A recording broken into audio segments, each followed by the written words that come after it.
Ragin Cajuns are the top dogs in the Sun Belt for now. It's Locked On Sun Belt.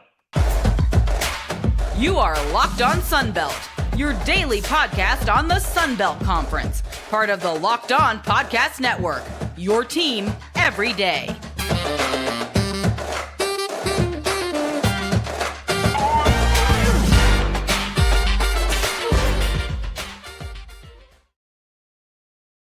All right, welcome back to another edition of Locked On Sun Belt. I'm your host, Dave Schultz. Locked On Sun Belt, your team every day. We'll do more preview, or at least we're going to attempt it, for the showdown in the Sun Belt 2. That'll be the Cajuns against Southern Miss, more in tomorrow's episode.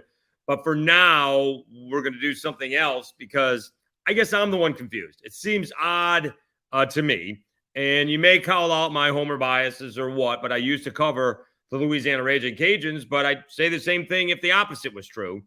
Right now, the Ragin Cajuns are the top dogs in the Sun Belt, and yet they're not listed that way, either on the Sun Belt standings, they're behind Southern Miss, and on ESPN standings, which is probably from the Sun Belt standings. They're both 10-2, but Southern Miss has one more win overall than the Cajuns. They've played one more game as well. So overall, Southern Miss 21-4, the Cajuns 20-4. So a little bit better winning percentage overall, 840 to 833. However, though, in the one matchup that they had, it wasn't particularly close. It was mostly a double-digit lead most of the ballgame. The Cajuns got off to a fast start, never looked back. At one point in time, it was a 16-point lead in the first half. It settled at 14 points. And up until about the 5-minute mark of the second half, did Southern Miss get back into the ballgame? They scored 5 in a row. It was a 12-point game. They scored 5 straight points. And then it went back to double digits. I mean, I'm not taking anything away from Southern Miss. I want people to understand that. Southern Miss is a very good basketball team. They're not as good as the Ragin Cajuns. Now, that ball game was at home, and the Ragin Cajuns just took care of Marshall in Lafayette. I should say that first Southern Miss game was at home for the Cajuns. I should say that. And this one on Thursday is going to be in Hattiesburg. So, okay, I understand that. So it is what it is. The Cajuns should be on top of the conference. They've won 10 in a row. Is it 10 in a row or is it 11 in a row? It's 10 in a row. Southern Miss, by the way, has won 7 in a row. Both, ironically, struggled against South Alabama. Very odd. One was in Hattiesburg and one was in Mobile. South Alabama lost both those ball games, but we'll see how that works out the next time around. Southern Miss is coming back to Mobile, and the Jaguars have to go to Lafayette to wrap up the season. Now, I also have to figure out, I guess regular season championships, I guess, matter, right? You want to hang a banner. Doesn't help you necessarily get into the NCAA tournament. And it's always nice to say you're the number 1 seed. I'm not exactly sure how much that matters. I guess technically, if you're the number 1 seed and you move forward, you're going to play, actually you wouldn't play, you'd end up playing the number 4 seed, in the semis because you get a double bye. Or maybe it's actually the quarters because now, let's check that out. Because you have 14 teams and they are all involved. So they are all involved. But right now, the Cajuns are top dogs, and the standings should reflect that. I don't understand why that is. Again, the game wasn't close. It doesn't have to be close. The Cajuns won the game. In this case, they won 75-61. They should be on top of the standings. I know it doesn't really matter, but it should reflect the way the standings are. Let's see what we got here. Number 1 seed would play. The tournament would start on Tuesday. There'll be games Tuesday and Thursday. The number 1 seed doesn't play until Saturday. And they would have to play 3 games. Okay. So the number 1 seed doesn't play till Saturday, but they would play 3 games to win it. So they would get eventually they would get the number 4 seed in the semifinals. So it used to be, 2 rounds. You don't have to win 2 games in the Sun Belt Championship. Cajuns had to play 3, I think, the year that they won it in 2014. But I don't understand it. I don't understand the whole Southern Miss is top of the standings. Again, I realize it doesn't matter, but the Cajuns are the best team in the conference. I don't care that Southern Miss has one more win. I care that the Cajuns have beaten Marshall, and that game wasn't particularly close. And the Cajuns beaten Southern Miss, and that game wasn't particularly close. I don't know why this is even up for debate. Now, it will get settled, and basically it is a must-win for Southern Miss if they're planning on winning the regular season, because they'd be one game back and they would need to finish one game ahead. So they would need the Cajuns to finish. They would need the Cajuns to lose 2 games. They couldn't lose, and they would need the Cajuns to lose 2 games. Right? They're both 10-2 in the conference. And if the Cajuns win and they go to 11-2, and Southern Miss drops to 10-3, and Southern Miss doesn't lose again, and the Cajuns lose one more game and they finish tied, the Cajuns are the number 1 seed because they would have swept this season. Just very odd to me. The Cajuns were picked to be the best team in the conference. They are the best team in the conference, and the standings should reflect as such. So it'll all get played out on Thursday in Hattiesburg. Maybe I'll go to that game. All of a sudden, I seem to have some free time. I might see if I can go to that basketball game. That is not the worst of all ideas, although it may be a little bit late to ask right now. All right, let's take a timeout, and we'll come back and we'll preview it a little bit, what Southern Miss is going to have to do. We'll find out what they did in the first game statistically and figure out how Southern Miss can win this basketball game against the Cajuns on Thursday. All right. But before we do that, let me tell you a little bit about FanDuel. This year, the only app you need at your Super Bowl party is FanDuel, America's #1 sportsbook. We're really excited about a new sports betting partner for Locked On because they're the #1 sportsbook in America, FanDuel. And if you're new to FanDuel, that's even better. They have so many great features that make betting on sports fun and easy. Download FanDuel now so you can bet Super Bowl 57 with a no-sweat first bet. You'll get up to $3,000 back in bonus bets if your first bet doesn't win. FanDuel lets you bet on everything from the money line to point spreads to who will score a touchdown. The FanDuel Sportsbook app is safe, secure, and super easy to use. Best of all, you can get paid your winnings instantly. So join FanDuel today at FanDuel.com/lockedon to claim your no-sweat first bet on Super Bowl 57. That's FanDuel.com/lockedon. Make every moment more with FanDuel, the official sportsbook partner of the NFL. All right, Dave Schultz back with Locked On Sportsbook. Locked On Sportsbook. Locked On Sunbelt, your team every day. All right, so let's go back and look, because when it was the Cajuns against Marshall, it was kind of the inside game of the Cajuns against the outside game of Marshall. That's not necessarily the case when we're talking Southern Miss, right? Southern Miss has a couple of guys on the inside, right, who can, I'm not sure, compete with the Jordan Browns of the world, but, close to it. Felipe Hassie, 6'9", 245.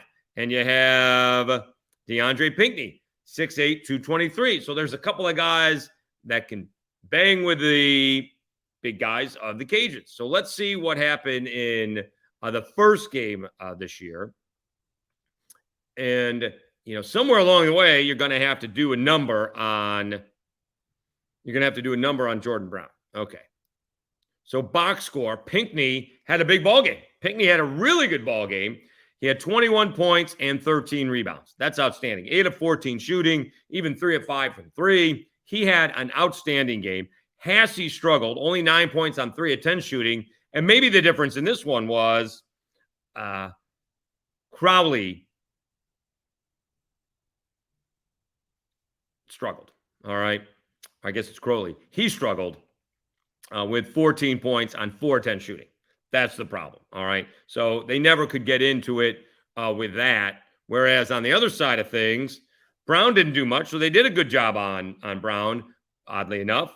Only had 8 points on 2 of 7 shooting and 8 rebounds. That's a subpar game for him, right? He just finished with 26 and 20, and he didn't even have a double-double against Southern Miss. But it was the guards that Southern Miss had an issue with. Garnett, 7 of 10, and mostly he shoots from 3, 6 of 8. He had 20 points. Folks, who doesn't shoot threes at all, he's very much like Isaiah Moore from the Jaguars. Themis Folks is an outstanding defender and an outstanding penetrator of the basketball. 7 of 9 from the floor, but not 1 3 attempt. He won't shoot a 3. Did turn it over 5 times, but also had 5 assists and 4 rebounds. He had 17 points. So even Greg Williams didn't have a good ball game in the game against Southern Miss. But the 2 guards, 2 of the 3 guards, I guess, Garnett, the outside shooter, Folks is the point guard, and Greg Williams is, says guard, but he's kind of he'd be the 3-man, if you will. All right. If Jordan Brown is the 5 and Terrence Lewis, the second, is the 4.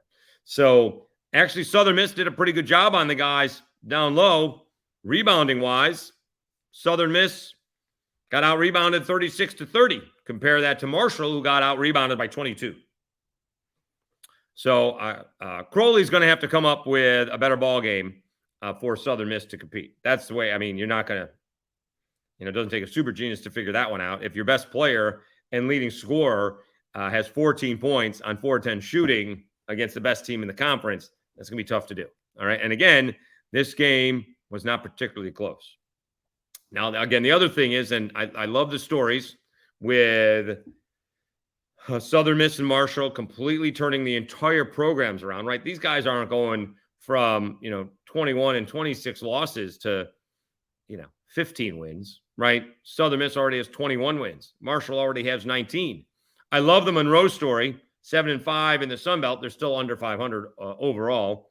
And all the pressure all season long has been on the Cajuns. And we've discussed this, I'm sure, many times. It's so difficult to be a head coach in a conference where it all comes down to one weekend. If you go back, is it going to be 17? I don't think it was 18, but it was 17 maybe. I'd have to go back. When the Cajuns were the best team in the conference. And was that when they went to the NIT? Is that, let's see here, 16, 17? Let's see if I got that right. They lost to Georgia State in the finals. No, that's not it. So 17, 18, because they won like 30 ball games. They lost to LSU in the NIT. They won 27 games. They were the best team in the conference, but Jonathan Stove tweaked an ankle in the last regular season game. And they only won 1 game in the Sun Belt Conference tournament, I thought. They beat Texas State, but then lost to UT Arlington. Frank Bartley, IV, he was outstanding that year. Took him a little bit of time to get going. And Bryce Washington was a tremendous rebounder, but they just missed Bryce Stove's defense and clutch baskets. It's all about being healthy at the right time. So as much as this game matters coming up on Thursday for conference supremacy, it matters who's healthy in about 3 weeks and who's raring to go. It is very different than what South Alabama is going through, where they want to avoid the playing game, if you will. They want to get at least one bye. Now, unless Southern Miss, Marshall, and or the Cajuns lose multiple games, most likely those teams are all getting a double bye. And then you'll have to play each other anyways a third time. Do they play Marshall? I don't think they play Marshall again, right? And presuming the Cajuns, no, they're not playing Marshall again. They actually played them. I'm shocked to hear my guy Dan McDonald on the broadcast. Only the second time they've played Marshall in 25 years. Of course, the other time was last year. So a little misleading there. They did play Marshall in Huntington last season, but they don't play Marshall again this season. I don't believe. Let me confirm that. They don't play Marshall again. I mean, this is not the easiest conference slate for the Cajuns the rest of the way. Southern Miss, Troy on Saturday, then Monroe at home. Monroe's tough, although they did take care of them up in Monroe. At James Madison, they're in fourth place. And then they do finish up with a couple of teams on the bottom of the standings. Arkansas State, who just won their second conference game on Saturday, and South Alabama, who's actually won 3 in a row. They're going to try and go for 4 straight on Thursday against Troy. And we'll see. If there's one team right now, and maybe Arkansas State could be another one, that I'm a little bit afraid of, is if the South Alabama Jaguars figure it out and they can start hitting threes. If they can do that, watch out, because they gave Southern Miss all they could handle. They gave the Cajuns all they could handle. All right. Didn't play particularly well against Old Dominion. But in like 5 of their last 6 games, they have played extremely well, but they lost 3 of them. Now they've won 3 of them. No, they're doing much better. All right. Let's take a timeout. We will come back and kind of preview the preview of Sunbelt showdown in the Sunbelt 2 with Southern Miss and the Louisiana Ragin Cajuns. I want to thank you very much for continuing to support the channel. We are slowly growing. Please subscribe to Locked On Sunbelt on YouTube. It helps get the message out. Again, we're going to start. Softball starts this weekend. We'll see when we get some softball coaches on. Baseball starts next weekend. So we're going to try and start to get some baseball coaches on as well this week. So thanks very much for subscribing. Thanks for tuning in. Any suggestions? Happy to hear them as we take Locked On Sunbelt to the next level. All right. So it is, I dubbed the showdown in the Sunbelt. Turns out to be 1 Marshall at the Cajuns, and it never really materialized. It was all Ragin Cajuns. Again, they got out to a 6-0 lead. Marshall made it 6-4, but that was basically as close as they got for the first half, and Marshall got as close as 7 points in the second half. First time that Southern Miss and the Cajuns played, we discussed it. Really wasn't all that close. 14 points in the first half, double-digit most of the way in the second half up until about the 5-minute mark. They made a little bit of run, but again, they scored 5 straight points, went down by 12 to close it to 7. Never really got much closer than that. And the Cajuns come away with a 75-61 margin. It'll be interesting to see how quickly of a start Southern Miss can get off of because of playing at home. And, the crowd's going to be jacked. It's got to be the biggest game in Hattiesburg in a long time. It is on a Thursday night. So you got to take that under consideration. But we'll look for 4,000 to 5,000. Maybe it'll be more. We'll see. But we'll see if Southern Miss is too jacked, right? Too pumped up, playing a little bit out of control. Whereas we saw, I wouldn't say Marshall was out of control against the Cajuns last week. I'd say the Cajuns were playing a step, if not 2 steps faster than Marshall. And so we'll see how that adrenaline plays. You just never know. Maybe they get off to, I don't want to say a slow start, but a little bit out of control, and you just got to, take a timeout and settle them down. So who knows what'll be the case, but certainly looking forward to it. It is the, I'm confusing myself. It is the showdown in the Sunbelt 2, and we will do more previewing of that tomorrow night. All right. So until that time, again, remember, right, for now, the Ragin Cajuns are the top dogs in the Sunbelt. We will see what Southern Miss has to say about that on Thursday. Once again, I am your host, Dave Schultz. You've been listening to and watching Locked On Sunbelt, your team every day. We'll be back again tomorrow with another edition of Locked On Sunbelt.